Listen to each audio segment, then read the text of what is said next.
ব্যবসা ও পর্যটক ভিসা পেতে এবার বাংলাদেশিদের জন্য নতুন ও কঠোর শর্ত আরোপ করল যুক্তরাষ্ট্র।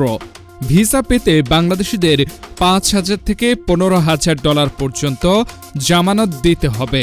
আগামী 21 জানুয়ারি থেকে এই নিয়ম কার্যকর হবে। মঙ্গলবার রাতে যুক্তরাষ্ট্রের পররাষ্ট্র দপ্তর বাংলাদেশকে আনুষ্ঠানিকভাবে ভিসা বন্ড তালিকায় যুক্ত করেছে। যুক্তরাষ্ট্রে ভিসার মেয়াদ শেষে অবস্থানকারী বাংলাদেশির হার 5.73% হওয়ায় এ সিদ্ধান্ত নেওয়া হয়েছে বলে জানানো হয়। নতুন নিয়ম অনুযায়ী কনসুলার অফিসার আবেদনকারীর প্রোফাইল বিবেচনায় জামানতের পরিমাণ নির্ধারণ করবেন।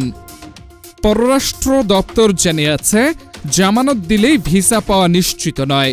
নির্ধারিত সময়ের মধ্যে যুক্তরাষ্ট্র ত্যাগ করলে, ভিসার মেয়াদ শেষ হওয়ার আগেই ভ্রমণ না করলে বা যুক্তরাষ্ট্রে প্রবেশের অনুমতি না পেলে ভিসা বন্ড স্বয়ংক্রিয়ভাবে বাতিল হয়ে অর্থ ফেরত দেওয়া হবে। তবে অনুমোদিত সময়ের বেশি অবস্থান, সময়মতো দেশ না ছাড়া বা আশ্রয় আবেদনসহ নন ইমিগ্রেন্ট স্ট্যাটাস পরিবর্তনের চেষ্টা করলে জামানত বাজেয়াপ্ত হওয়ার ঝুঁকি থাকবে।